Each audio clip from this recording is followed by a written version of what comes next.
FUT Birthday is here for FC25, and historically, it is one of the best promos in the entire series. Every single year, we have goated cards for us to use, typically are given some good SBCs, and EA really hammer the nostalgia aspect of the game by releasing upgraded cards that were overpowered from previous years, allowing us to use card designs from previous games, or just releasing the sweaty Roma trio that's supposed to come this year. Seriously, I'm not gonna lie, it's tempting me a bit. While this is certainly one of the best promos ever, arguably the second best promo ever, it's actually FUTmas that takes home the crown as the best FIFA promo of all time. But just like me, FUTmas is reaching UNC status, and people are starting to let the newer promos fog their memory because they packed someone good, they've just never experienced it in the first place, or they have completely forgotten how good FUTmas actually was. You have no idea how good Tim Duncan was! Oh my god! FUTmas was an Ultimate Team promo that was technically introduced in FIFA 14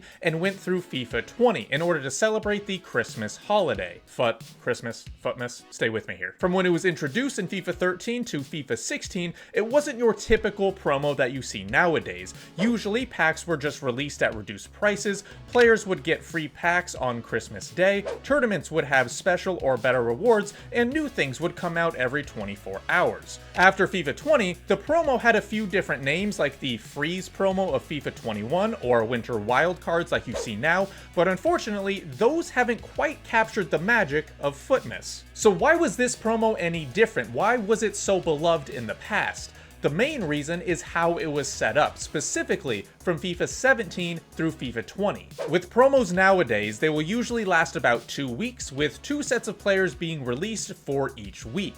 These promos will also include objectives that will allow the user base to get certain promo cards for free, and there will, of course, be SBCs thrown in for the duration of the promo.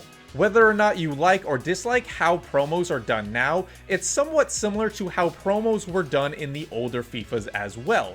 There would be new cards released for the promo, maybe an SBC if we were lucky, and that was it. But for FUTmas, it was a lot different, especially from FIFA 17 through FIFA 20. We were given daily SBCs of 3 different players counting down the last 10 days to Christmas. You heard me right, 3 different players to choose from. The players who were selected would be chosen based on their kit number and what day of the month it was. For example, in FIFA 17, the 18th of December featured DeMarcos, Fekir, and Defoe.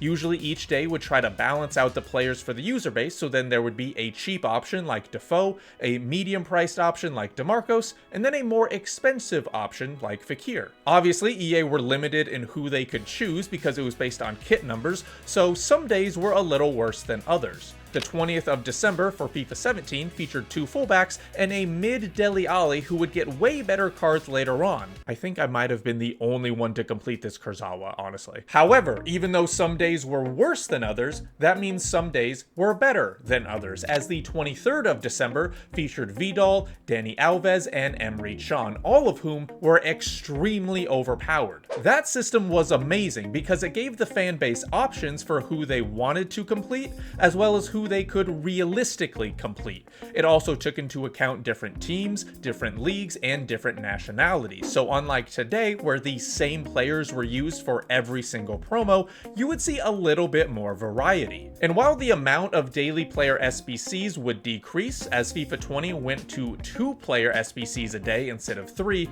it was still a fun experience because you never knew who you would get released as SBCs because there were no leaks. It seems like we see leaks way more often than ever before nowadays. We get to see player teams being released, we get to see player SBCs getting leaked, we even get to see when player SBCs are released for a certain day. Back then, you wouldn't really have it, and the only leak I can really remember was the mythical FUTmas Jesus card that never came to be. It was exciting to not know who would get released. You would make predictions because, like I mentioned, it was based on a player's kit number. You could invest in players that would be needed for a player's SBC and just make bank from it, or you could stash them for yourself to make completing the card much cheaper. But that was another surprise. The kit number represented different things from year to year. In FIFA 17, it was the day of the month up until Christmas. In FIFA 18, however, it was counting down how many player SBCs there were until Christmas Day.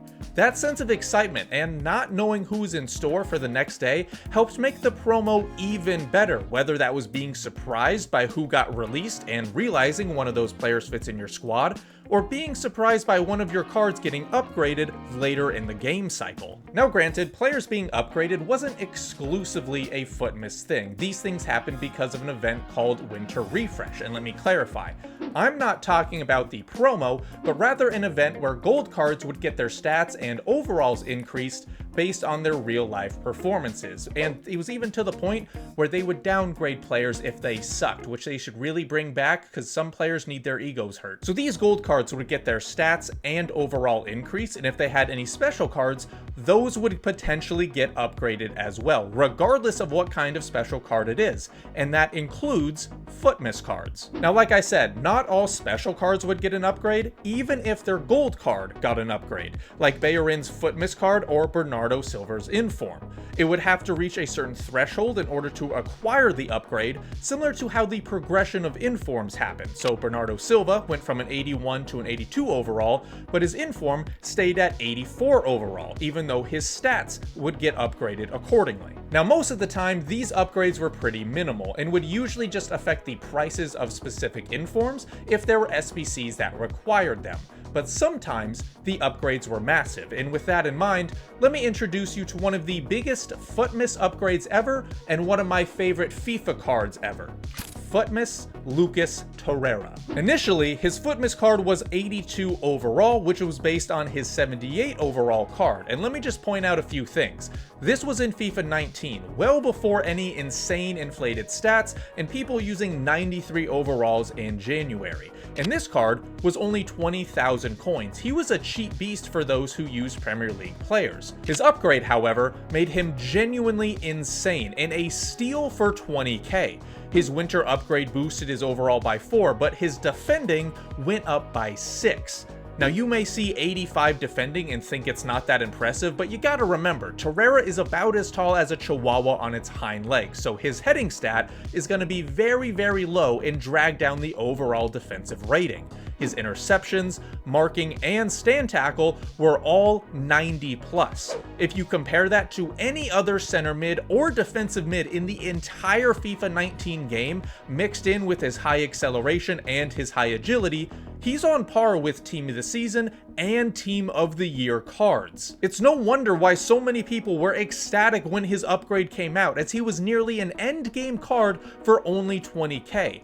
And again, this situation was not exclusive to the FUTmas promo, but it certainly added to the FUTmas hype. Now here's the thing, this promo, or at least the name of it, was discontinued because obviously not everyone celebrates Christmas, and EA wanted to be more inclusive, which is obviously 100% okay. It is okay that the name is not there anymore. I've seen so many degens complain that people should not be offended and it should stay in the game, but first of all, those degens are the only ones who have been offended. A bit ironic, isn't it? But second, some promos have had elements of FUTmas in the past. The biggest reason these promos have been poor isn't because of a name change, but rather the execution. EA could do a variation of FUTmas by doing a New Year's promo instead.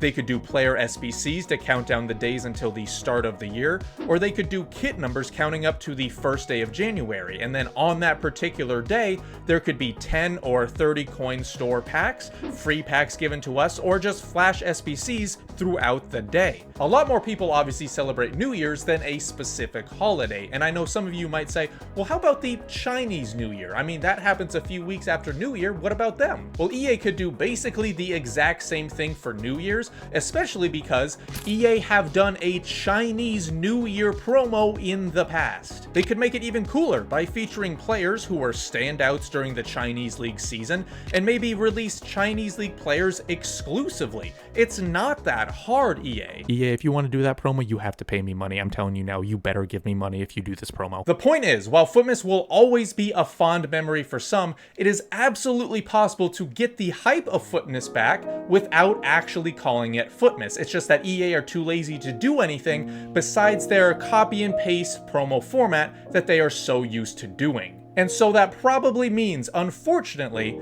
that we will never see anything like FUTmas or FUTmas Torreira ever again.